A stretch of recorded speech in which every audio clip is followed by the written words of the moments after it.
इस पूरे मामले पर बात करने के लिए हम सीधे रुक करेंगे दिल्ली का, जहां से हम नुमाइंदे अभिषेक इस वक्त सीधे तौर पर जुड़े हैं। अभिषेक, सुबह हमने बात की थी तो किसान वो नाश्ते की तैयारी कर रहे थे, नाश्ता तैयार हो रहा था। अब ये खबर आ रही है कि कुछ अहम मीटिंग हुई है किसानों के बीच और आगे जो 9 तारीख को मीटिंग होने वाली है उस ताल्लुक से भी कुछ बातचीत हुई है। क्या कुछ जानकारी निकल कर आ रही है सामने?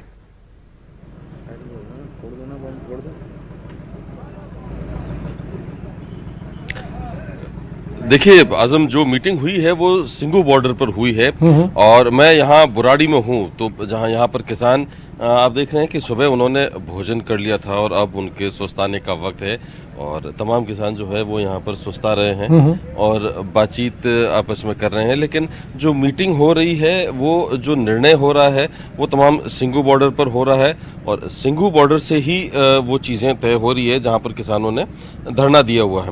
बहरहाल किसान जो यहाँ पर हैं बुराड़ी में, वो उनकी एक सीधी सी एक ही डिमांड है कि वो कह रहे हैं किसी भी सूरत में ये जो बिल है वो हर सूरत में वापस होना चाहिए। जी बिल्कुल। एक चीज और जानना चाहूंगा, बातचीत लगातार टल रही है, 5 दौर की बात खत्म हो चुकी है, 6ठे दौर की बातचीत 9 तारीख को होनी है। इस बीच सरकार ने अपोजिशन पर भी इल्जाम लगाना शुरू कर दिया है कि किसानों को भड़काया जा रहा है।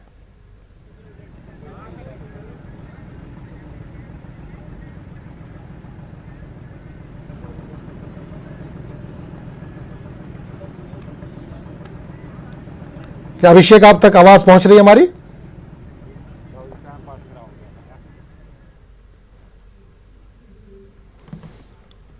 मुझे आपकी आवाज नहीं आ रही है। जी अभिषेक, मैं सवाल कर रहा था कि बातचीत लगातार टल रही है, 5 दौर की बात खत्म हो गई, कोई नतीजा नहीं निकला, अब 6ठे दौर की बात होनी है 9 तारीख को। लेकिन इस दौरान जो बयानबाजियां भी चल रही हैं, सरकार ये इल्जाम लगा रही है कि किसानों को भड़काया जा रहा है अपोजिशन की तरफ से।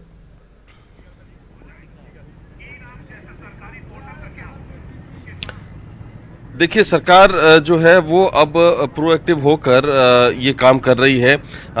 जितने भी जो नेता हैं, जो बीजेपी के जो प्रमुख नेता है, वो हालांकि ये बात पहले दिन से कह रहे हैं कि इस बिल में और ये जो कानून बन गया है उसमें किसानों के खिलाफ अगर जैसी कोई बात हो, जैसा कुछ नहीं है।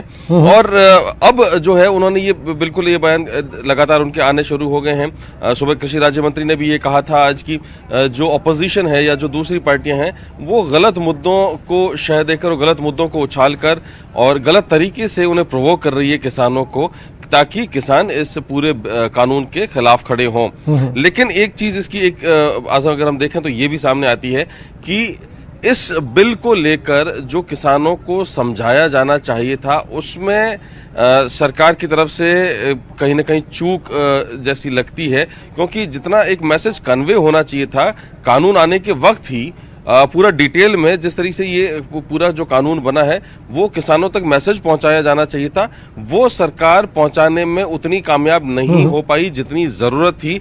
और उसी का ये नतीजा निकला कि जितने भी जो किसान हैं उन तक जो इन्फॉर्मेशन पहुंची उस आधार पर किसानों ने इस पूरे बिल का विरोध कर दिया। लेकिन सरकार से हालांकि ये बिल क्या अमेंडमेंट होता है या ये कानून वापस आता है वो सारी अभी भविष्य की बातें हैं। लेकिन इस पूरे प्रकरण को देखने के बाद में अब चूंकि आरोप लगाना शुरू कर दिया है जो सत्ताधारी दल के नेता हैं उन्होंने विपक्ष पर, तो ये बात तो साफ हो ही जाती है कि जो ये मैसेज पहुंचना चाहिए था इस कानून को लेकर, जो बातें पहुंचनी चाहिए थी वो बातें पहुंचाने में देर जरूर हुई। बिल्कुल, ये साफ तौर से ये माना जाए कि बिल पास हो गया, कानून बन गया, लेकिन जो कॉन्फिडेंस में लेना चाहिए था, खासकर किसानों को जिनके लिए ये कानून बना है, उनको कॉन्फिडेंस में नहीं लिया गया।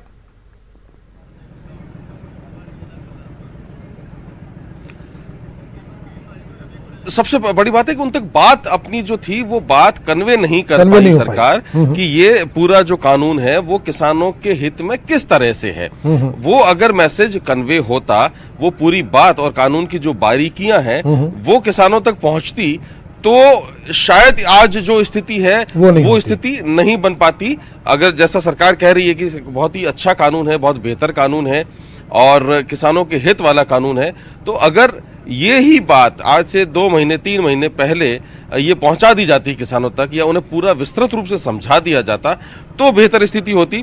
बहरहाल किसान हैं यहाँ पर हमारे साथ, उनसे पूछते हैं कि क्या वाकई जो सरकार के जो मंत्री है, जो सरकार की तरफ से जो कहा जा रहा है कि विपक्षी पार्टियां भड़का रही हैं, ऐसा कुछ है क्या? आपको लगता है कि कुछ ऐसा सरकार की तरफ से कहा जा रहा है कि जो अपोजिशन की पार्टियां हैं वो कुछ किसानों को भड़का रही हैं?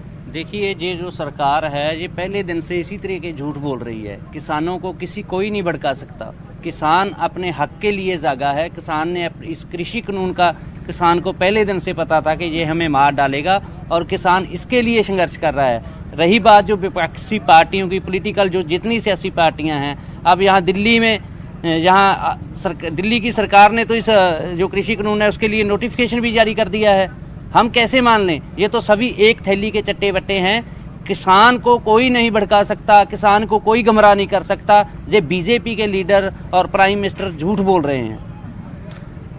आजम तो चलिए, आम आदमी बिल्कुल पार्टी की बिल्कुल तरफ भी अब सरकार का अलग तर्क है, सरकार अलग इल्जाम लगा रही है, किसानों का कहना है कि उन्हें कोई नहीं भड़का सकता। बहुत बहुत शुक्रिया अभिषेक इस तमाम जानकारी के लिए। तेलंगाना के वज़ीर आला के चंद्रशेखर राव ने किसानों के भारत बंद कॉल की भरपूर तायद का ऐलान किया है। 8 दिसंबर को बंद में पूरे तौर से शामिल होने की तेलंगाना राष्ट्रीय समिति के कारकुनों और लीडरों को इन्होंने हिदायत दी है। किसानों के बंद को पूरी तरह कामयाब बनाने पर केसीआर ने जोर दिया। किसानों की हिमायत पर रास्त तौर से आगे आकर टीआरएस 8 दिसंबर को सड़कों पर उतरेगी। केसीआर ने कहा है कि 3 ज़राई कानून की मुखालफत कर रहे किसान हक बजानिब है। अपने बयान में केसीआर ने मजीद कहा कि पार्लियामेंट में टीआरएस ने मरकज़ के ज़राई बिलों की पुरजोर अंदाज में मुखालफत की थी। केसीआर के मुताबिक किसानों की जद्दोजहद मुतनाज़ ज़राई कानून की वापसी और नए कानून वज़्ह किए जाने तक जारी रहनी चाहिए। हैदराबाद के जीएचएमसी इंतखाबात के नताज पर कांग्रेस लीडर तारिक अनवर ने कहा कि ओवैसी की एमआईएम और बीजेपी मिलकर कॉरपोरेशन बना सकते हैं। तारिक अनवर ने ट्वीट में लिखा है कि चूंकि नजरियाती तौर पर दोनों पार्टियां यकसा हैं, इसलिए ये मुमकिन है कि इन्होंने मजीद लिखा है कि जब कश्मीर में महबूबा मुफ्ती के साथ बीजेपी सरकार बना सकती है तो एमआईएम के साथ क्या परेशानी है।